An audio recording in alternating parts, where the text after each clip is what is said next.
All right, guys, before we get to baseball, I want to remind you about Buckeye State Credit Union. If you haven't heard of them yet, meet your new favorite financial partner. Buckeye State Credit Union is a local institution offering everything from checking accounts to home equity lines of credit and auto loans, and with some of the lowest rates in Northeast Ohio. Their Cleveland branch is in Shaker Heights, which is one of 5 locations across the state, making it super easy for you to find one near you. Can't get to a branch? No problem. They make it super easy with digital banking. And what sets them apart? Well, they make banking personal and convenient. At Buckeye, they focus on you. Their core values, connect, simply, adapt, guide everything they do. They bring people together, cut through the clutter, and are innovative. So learn more by visiting buckeyecu.org. Buckeye State Credit Union, your money simplified. All right, so the Guardians lose again to the Dodgers yesterday. They've dropped 2 in a row to the Dodgers here. And I think this – it's not funny that they lost, and they lose 9-5, and they have not played well in these 2 games against the Dodgers. Tanner Bibee really did not, coming off just a fantastic start with a disappointing outing. He did have 7 strikeouts, but he allowed 10 base runners in 5 innings and gave up 4 runs. Hunter Gaddis came back from I don't know if it was on the paternity or the bereavement. Was it bereavement? And he gave up a run, which has not happened that often, and just not a good day by any of the pitchers outside of Tim Herron. Offensively, Daniel Schneemann broke out of his slump with a home run. But, I got to say, I'm so sick of this. I saw Ken talking about this a little bit this morning, and I'm sure everybody's pulling the same song and dance. The Guardians have played poorly against the Dodgers, and all of a sudden I see everybody on Twitter and those who maybe don't follow baseball closely enough in sports media going, well, how are the Guardians supposed to compete with the Dodgers? The Dodgers have this payroll, the Guardians have that payroll. And on some level, I get what you're saying. There's less room for error when you have a lower payroll. And baseball is somewhat to blame for this massive disparity in payroll. But ultimately, the blame lies with ownership. The Guardians could have a significantly higher payroll. Nobody can convince me otherwise. There's no reason the Guardians' payroll, which is at roughly $100 million, couldn't be at $150, $160 million. Okay, would that be close to the Dodgers? No. But think about how good the Guardians are right now. If they had added an extra $50, $60 million on the payroll, you could, in theory, add 3 really good players or 2 superstars, maybe not superstars, but 2 all-star 2 legit guys. Players. Yeah. And how much better are the Guardians with 2 all-stars or 3 good players right now? This idea that they can't compete is silly. I understand the Dodgers won last year, and they're a big favorite this year. The Guardians have consistently competed. This idea, well, they can't go to the World Series. Did they lose to the Yankees because the Yankees had a bigger payroll? I don't believe that. I don't believe they lost to the Yankees in the playoffs because of the Yankees' payroll. They lost to the Yankees in the playoffs because the Guardians' bullpen, which was great all year, crapped the bed when it mattered the most. And the Yankees came through with clutch home runs, and the Guardians did not. Baseball, the great thing about baseball is that no matter what your payroll, it's a more random sport. If there was no salary cap in football and basketball, the same teams would win every year because you can dominate. Same thing in basketball. It doesn't work that way in baseball. Yeah, there's more randomness to baseball. Exactly. Obviously, the Dodgers and the Yankees have an advantage, but part of the advantage is the Guardians' ownership being unwilling to spend. They have enough money to do so. You can say, well, you don't know that for a fact, and that's fair. But I know enough about baseball, and I've heard enough behind the scenes, and there's no convincing me that the Guardians couldn't have a significantly higher payroll when they have in the past. Okay? And when they have spent in recent years, they've spent poorly. Let's face it. All the free agents they've signed in recent years have been bad. That's a factor here. So, yes, the Yankees can screw up signings, and the Dodgers can have 10 guys on the injured list, and they still have a good team. I get it. There's always going to be that advantage. There's an advantage in the other sports, right? Some owners, even though there's a salary cap, the Eagles, the Browns have an advantage in the NFL because their owner is willing to spend when other owners are not. You think, as much as I'll credit the Bengals for signing Higgins and Chase, and that was great, if Trey Hendrickson If the Browns were, if Jimmy Haslam owned the Bengals, Trey Hendrickson would be signed too now. Maybe he ultimately will, but it would have been done already. Yeah. And they would have signed Higgins and Chase last year, so it wouldn't have been as bad a cap hit as it was. So, but I get it. I get it's frustrating that other teams outspend, but it's not like the Yankees and Dodgers in the last 25 years have combined to win 2 World Series. You can say, well, the Guardians have won none. True. The Guardians didn't lose to the Cubs because of money. They lost because of the rain delay or one. I mean, that was an even World Series. And by the way, it's not just, you can't, every time the Guardians lose to the Dodgers or the Yankees, this whole woe is me, we can't compete, that's crap. I want to respond to 3 things you said real quick, all in the same vein.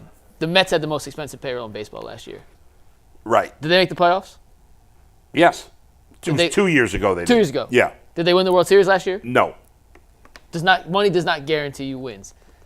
The Yankees' point, last year in the playoffs. Yeah. Yes, Clase in the bullpen dissipated in the playoffs. Yeah. But who were the 3 guys that killed them? Judge, Stanton, Yeah. Soto. That's $1 billion between 3 players. So I see what you're saying, but those 3 guys are guys that Cleveland can't hasn't paid money for. You know what? The Yankees didn't lost Soto. Yep. Because they didn't want to pay him, right? Fact. Well, that's not really. It's not they didn't want to pay him. They got outbid. They got outbid. Well, to some degree, yes. Okay. Stanton has been a huge bust for the Yankees. Yep. He was great in the playoffs last year. For the most part, he's been a bust because he's been hurt. Yep. All the time. I'm just saying those 3 guys that did kill him are all guys that have $300+ million contracts. That's fair. And then my last point. But if José Ramírez is getting paid a huge contract, he didn't come through. And that's where I was getting with this. Okay, and then David Fry came through. He wasn't making a lot of money. Yesterday, Tanner Bibee was on the mound. Yeah, and by the way, the Yankees' bullpen was a big part of why they won, and nobody in their bullpen last year was making a lot of money. Luke Weaver wasn't making a lot of money. That's why they went out and traded for Devin Williams. Yeah, he's been terrible. Been good this year, yeah. And he hasn't making a lot of money either, by the way. Well, not yet, but he's in line. I don't know. He's been horrible this year, so I don't know if he's in line for making a ton of money. Fair enough. My point is, yesterday Tanner Bibee was on the mound. Yeah. Does Tanner Bibee, did he get a contract extension from the Guardians? He did. They paid him, right? Yeah. Mm-hmm. That's a guy that's being paid like he would be paid in another market. Yeah. That's not a stat line that's good enough to beat some of the best teams in the baseball. Dodgers were using not a rookie pitcher, a second-year pitcher making no money. Dustin May, right? Dustin May, yeah. And he outpitched Tanner Bibee yesterday. When you look at the Guardians, when they have spent money since at least I've been here, I can't talk before I've gotten here, but since 22, these are the guys that they've spent money on. Josh Bell, Mike Zunino. They gave Andres Jimenez that giant extension. Yeah. Who was the guy this year that they... Paul Sewald. Sewald hasn't lived up to... They did pay Tanner Bibee, which has worked. José Ramírez. I guess Jose technically was when I first got here. Yeah. But of those 5, 3 have been complete swing and misses. Yeah. Santana has not been the player that... Santana was the one I was looking for. Yeah. Has not been able to replace Josh Naylor by himself. And if they're going to spend money, when the team that doesn't spend money does actually put some resources to fixing holes in the roster, they have to hit. They have to actually turn into what they are hoping they are getting for. Yeah. And Zunino is DFA'd. Josh Bell was DFA'd. Carlos Santana is not Josh Naylor. Yeah. And the extensions they gave to Bibee and Jose, great deals. But Sewald hasn't been the bullpen guy. He was a waste. Scott Barlow was a waste last year. Was not. So, they have spent little bits of money, but they have not got the return on the little bit of money that they've needed. And again, I'm not saying the payroll disparity isn't an advantage, but this idea that they can't compete at all. I mean, the Guardians have gone to the ALCS a lot of times in the last 30 years, or to the World Series. They have been able to seal the deal, and we'd look at it all differently if they'd won one of the 3 World Series in the last 30 years that they were in. Unfortunately, they haven't. I don't believe they can't compete. I don't believe that, listen, I don't even think that, this idea that the Dodgers were going to win 130 games. Yes, their payroll's crazy. Yes, are there things that baseball should change? Absolutely. What the Dodgers have done, I think that needs to be changed in terms of they are deferring money. I don't think you could defer money in terms of the actual dollars, but it should count against the payroll now. Yeah, yes. You can't just have, it can't, in terms of the luxury tax, because there is a luxury tax in Major League Baseball, which is, to some degree, a very soft cap. And it has affected teams, except for the Dodgers have kind of ignored it. But even the Yankees have not really messed with the second luxury tax level. And the Dodgers have gone above and beyond because they've deferred all these contracts. And I think that is something that needs to be cleaned up in the next collective bargaining agreement. Is Ohtani still technically making $2 million per year on Basically, the Dodgers books because $68 million has been deferred? Right, and that's crazy. So Ohtani's a $2 million player by the books, even though he's actually getting paid. Yes, and that's bad. That needs to be cleaned up. That's a mistake. And I think it's something that the league didn't even think about, because usually players in the past have not wanted to take deferments. They want their money. Right, or at least not significant deferments. But Ohtani took basically his whole contract in deferment, which was, smart by him, because, I think $2 million a year is plenty of money, plus how much is he making in endorsements in Japan alone, let alone in America. And so he's got that money for the rest of his life, obviously. But usually players wouldn't have taken that in the past, so I don't think anybody thought of it. That needs to be cleaned up. There's never going to be a hard salary cap in baseball. The only way to get it would be to have a lockout or a strike for a whole year. That's terrible for the game. We see we haven't had a repeat World Series champ since the 90s. So, I mean, come on. I get it. It's frustrating, but blame the owner. Blame baseball a little bit, but blame the owner more than baseball. This idea that we're going to I don't know. I love Ken, but he's like, well, I'm not blaming the Guardians. Well, you should blame the Guardians. Ken, I mean, you should blame the Guard. Who else are you going to blame? You want to blame the MLB? Okay, give them a share of the blame, but you got to spend more money. There are teams in smaller markets spending more money than the Guardians. So let's go. The Athletics doled out a good chunk of changes. Well, they still have a shitty payroll. I mean, but they actually spent. They spent this year, but their payroll was like $50 million. So what's it now, though? It's still not. I don't know if it's higher than the Guardians, but it's probably in the same neck of the woods. But I just know they're a team that went from nothing. The Milwaukee Brewers have a higher payroll consistently than the Guardians. Why? Why do the Milwaukee Brewers have a higher payroll? Who the hell's going to Milwaukee? Yeah, and they're not winning anything. No, I mean, they make the playoffs fairly consistently. Sure. And then they get bounced just like the Guardians. They usually get bounced early. The Guardians have had way more playoff success than the Brewers have. Their payroll is up significantly, but it's still not. Right. Still not. Well, you got the whole payroll list?